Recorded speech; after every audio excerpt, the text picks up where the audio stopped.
논문은 23년에 ISCA에서 발표된 Interpretable Latent Space Using Space Filling Curve for Phonetic Analysis in Voice Conversion이라는 제목의 논문입니다.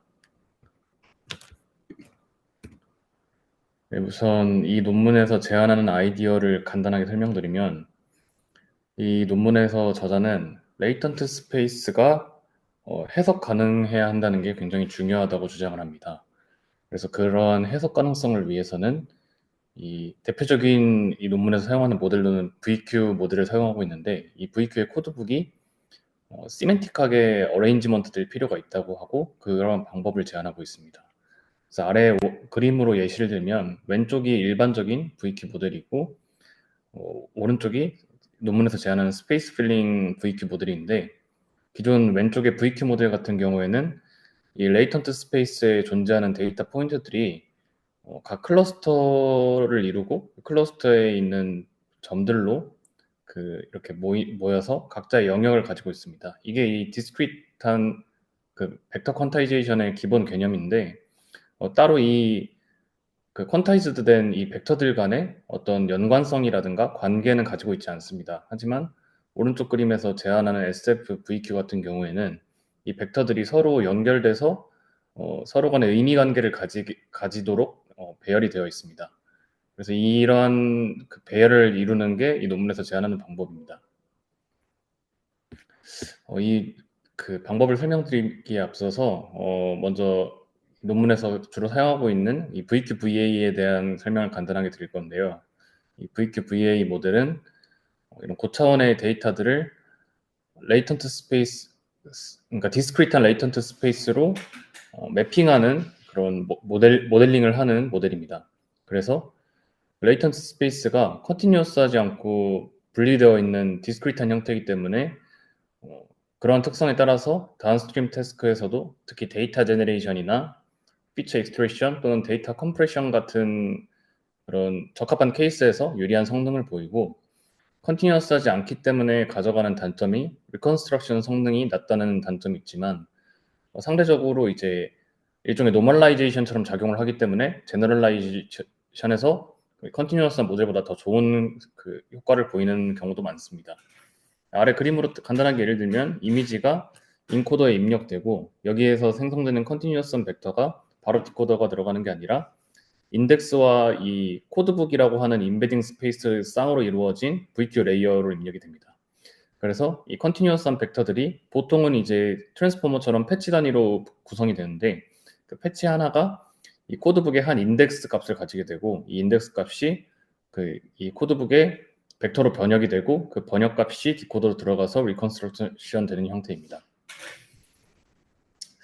네, 다음으로는 이제 이 저자가 주장하는 생성형 모델, 제너레이티브 모델의 해석 가능성인데요.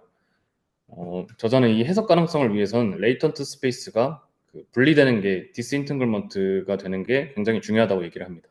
그래서 아래 그림의 예시처럼 왼쪽에 이 레프레젠테이션들이 레이턴트 스페이스 산계에 있는 것보다는 오른쪽 그림처럼 분리되어 있는 편이 생성형 모델로 원하는 아웃풋을 생성할 때 더 유리하다는 주장입니다.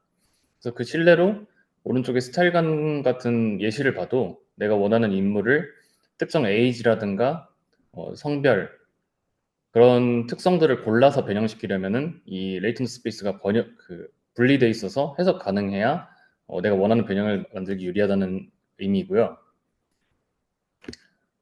특히 이 해석 가능한 레이턴트에는 두 가지 관점이 있습니다. 첫 번째 관점은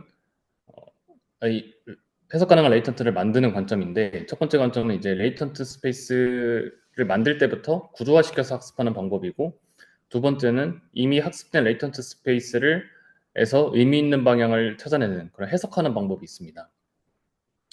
첫 번째로 이 구조화시켜서 학습하는 방법에는 간단하게 이제 라벨드 데이터를 사용하는 슈퍼바이즈드 방법과 언슈퍼바이즈드 방법이 있는데 슈퍼바이즈드 방법은 말 그대로 이 레이턴트의 특정 영역을 내가 원하는 라벨드 데이터로 매핑하는 방법입니다. 그래서 이제 당연히 특정 영역을 내가 원하는 대로 학습할 수가 있으니까 인터프리터블 하게 되지만 휴먼이 직접 이 레이턴트 영역을 카테고라이즈 해야 되기 때문에 결과가 내추럴하지는 않고 좀 인위적이게 될 수도 있고 또 들어가는 노력도 효율적이라고는 할 수 없습니다. 언슈퍼바이즈드 방법 같은 경우에는 학습할 때 데이터나 모델의 여러 가지 팩터들 중에 한 가지만 변경하고 다른 팩터들을 고정시켜 놓고 결과를 확인하는 그런 방법입니다. 이렇게 할 경우에도 이 팩터와 이 결과를 연관지을 수 있기 때문에 인터프리터블 해질 수 있지만 확실히 효율적인 방법은 아니라고 할 수 있습니다. 반면에 이제 해석하는 방법은 레이턴트 스페이스를 학습해 놓고 일부를 변형해 가면서 내가 원하는 변형으로 이끌어가는 방법인데 방법도 굉장히 직관적이고 위의 방법보다는 결과를 확실하게 더 편리하게 확인할 수 있다는 장점이 있습니다. 그래서 여기서 제안하는 방법도 이러한 방법에 속하면서 특히 라벨 없이 언슈퍼바이즈로 진행할 수 있다는 장점이 있습니다. 네, 이제 제안하는 방법에 대한 본격적인 설명인데 이 모델은 이제 VQ 모델을 기반으로 하고 있기 때문에 이 벡터 퀀타이제이션이 굉장히 중요합니다. 기본적인 이제 흐름은 앞서 설명드렸지만 식을 좀 더 자세하게 살펴보면 이 인코더에서 발생하는 컨티뉴어스한 그 벡터가 그 인덱스와 그 코드북으로 매핑되는 메커니즘이 중요합니다. 쉽게 얘기했을 때 이 레이턴트 스페이스의 레프레젠테이션이 일종의 가장 가까운 클러스터라고 하는 그 코드북의 벡터로 벡터를 선택하게 되는 그런 메커니즘인데요. 그래서 식1과 같이 이런 알규민과 같은 형태로 수행이 됩니다. 근데 이런 알규민과 같은 형태를 사용하면 그레디언트가 흐르지 않는 단점이 있기 때문에 보통 VQ 모델에서는 디코더에서 백프로퍼게이션 된 그레디언트를 인코더로 카핑하면서 그런 문제를 해결하기도 합니다. 이 정도 개념 정도만 알아두면 될 것 같고 이제 스페이스 필링 커브입니다. 스페이스 필링 커브는 그림처럼 이 공간을 그 하나의 연속된 선분으로 채우는 그런 알고리즘이라고 할 수 있는데 뭐 방법에 따라서 리커시브한 알고리즘이 있고 논 리커시브한 알고리즘이 있고 그 안에서도 여러 가지 이제 특성에 따라서 구분을 해볼 수 있습니다. 본 논문에서는 이제 힐버트 알고리즘을 사용하는데 이 스페이스 필링 커브에서는 특징을 좀 더 소개해드리겠습니다. 개념적으로는 이런 고차원 공간을 완전하고 연속적으로 채울 수 있는 1차원 커브를 만드는 알고리즘입니다. 그래서 이 특성으로 인해서 당연히 이제 다차원의 데이터도 하나의 선분으로 구성할 수 있기 때문에 자연스러운 그런 그 매핑 효과를 가지고 또 그림만 봐도 뭔가 부분의 패턴이 리커시브하게 반복되기 때문에 반복되는 그런 구조를 프랙탈 같은 구조를 가지고 있습니다. 그래서 이제 이런 특성과 장점이 컨티뉴이티 이제 어디 끊어지거나 점프하는 것 없이 연속적으로 그 구성이 된다. 또 로컬리티 프리저베이션 같은 경우에는 입력 데이터의 특성이 이 1차원의 선분에서도 나타난다는 건데 이건 입력 데이터에서 실제로 가깝게 존재한다고 하면 이게 이 스페이스 필링 커브로 변환이 되어서도 각각의 데이터 포인트들이 가까운 위치에 존재한다. 그런 특성입니다. 컴플리트니스는 완전하게 공간을 채울 수 있다는 점이고 또 디멘셔널리티 리덕션은 다차원의 데이터도 이렇게 저차원으로 매핑할 수 있다는 점 그리고 하이라키컬 스트럭처는 아까 말씀드린 프랙탈 구조의 특성으로 부분이 반복되는 그런 구조를 가진다는 점입니다. 이러한 좀 특성 때문에 실제로 뭐 데이터베이스에서도 많이 사용되고 이미지 처리나 지리 정보 시스템이나 또 이 저자에 의해서 이 벡터 퀀타이제이션이나 레이턴트 스페이스에서도 활용이 되고 있습니다. 그래서 이 논문에서는 이 스페이스 필링 커브를 사용하는데 이 학습 방법은 이렇게 다음과 같습니다. 먼저 VQ 모델을 잘 학습하고 그러면 잘 학습된 이제 코드북의 포인트들이 존재합니다. 이 코드북의 벡터들을 기반으로 스페이스 필링 커브를 그리게 됩니다. 그러면 이제 이 그림처럼 이 포인트들을 연결하는 이 커브들이 구성이 되는데요. 이대로 사용하는 것이 아닌 디더링이라는 기법을 사용합니다. 오른쪽 위에 그림을 보시면 만약에 오리지널 어떤 컨티뉴어스한 신호가 있을 때 이거를 이제 저차원으로 변환을 하면은 이렇게 좀 끊어지는 신호가 되게 됩니다. 이때 일종의 노이즈를 가미해서 스무딩처럼 좀 부드럽게 만드는 방법을 디더링이라고 하는데 그러한 방법을 수행합니다. 그게 이제 식 2에 있는데 가령 입력 데이터가 들어왔을 때 내가 이 입력 데이터에 매핑되는 값을 일반적인 VQ에서는 단순히 가장 가까운 코드북으로 매핑한다면 여기서는 그 가장 가까운 코드북과 그 다음 코드북 사이에 선분을 그 연결되는 그 인터폴레이션 위에다가 위치시킨다고 이해하시면 됩니다. 그래서 그러한 방법을 이제 람다라는 걸 통해서 프로젝션을 하게 되고, 이 람다는 이제 학습 시에는 랜덤으로 샘플링해서 그 수행이 되게 됩니다. 학습 값은 아니고, 여기서 학습 값은 코드북들이 됩니다. 그래서 좀 메커니즘을 이해해 보면, 이 디더링 학습을 통해서 이 코드북들이 좀 더 시멘틱한 관계를 찾아가도록 조금씩 위치가 변경된다고 이해하시면 됩니다. 최적화는 이제 MSE를 통해서 평범하게 수행을 하고, 이렇게 쓸 경우에 이제 기존의 코드북보다 좀 더 그 부드러운 그 시멘틱을 찾아가도록 이렇게 그런 효과가 있고, 또 이제 코드북들이 그 스페이스 필링 커브를 통해서 연결됐기 때문에 의미 관계가 이제 컨티뉴이티 하게 됩니다. 즉, 이 단계적으로 갈수록 전혀 연관 없는 게 아니라 서로 의미를 가지도록 연결되는 그런 효과가 있고, 또 노멀라이제이션의 효과도 있습니다. 다음은 인퍼런스 단계인데, 인퍼런스에서는 이렇게 코드북이 잘 학습되었다면 입력 데이터가 들어갔을 때 일단 가장 가까운 코드북을 찾고, 그 코드북에 그 이전 코드북과 그 다음 코드북을 두 가지 방향을 고려합니다. 그리고 이제 이 최적의 람다 값을 고려해서 그 람다 값이 이 코드북과 이전 코드북, 다음 코드북 그 사이에 있는 어떤 값으로 벡터가 매핑될 수 있도록 계산을 합니다. 그래서 이제 앞이냐 뒤냐에 따라서 최소값을 찾아서 둘 중에 하나를 선택하게 되는데, 간단하게 설명드리면, 원래는 이제 기존 VQ에서는 코드북으로 직접적으로 매핑되어야 할 벡터가 이 코드북과 이전 코드북과 다음 코드북 그 사이 공간에 있는 인터폴레이션에서 어디에도 위치할 수 있도록 변경이 되는 겁니다.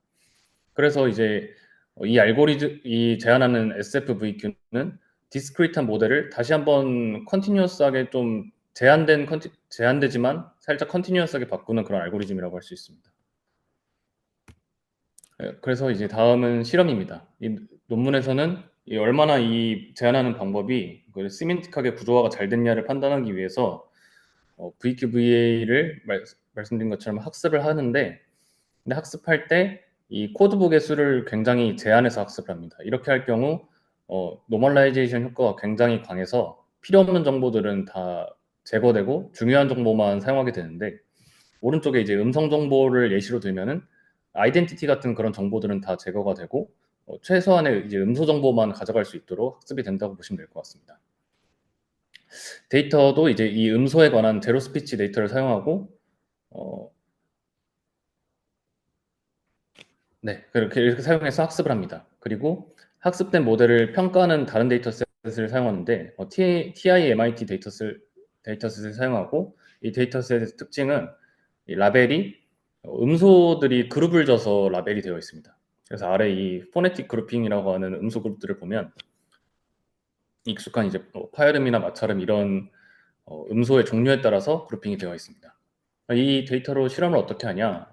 첫 번째 실험이 이 문장 Shed your dark suit in greasy wash water or air이라는 이 문장에 대해서 분석을 하는데, 아래 그림이 이제 이 파형을 나타내는 멜 스펙트로그램이고 위에 그림이 코드북 벡터 인다이스를 나타냅니다. 각 두 히스토그램들이 X축이 다 프레임 인덱스로 동일하게 되어 있고 위에는 이제 절반으로 스케일 되어 있어서 이렇게 절반으로 같이 매핑할 수 있는 구조입니다.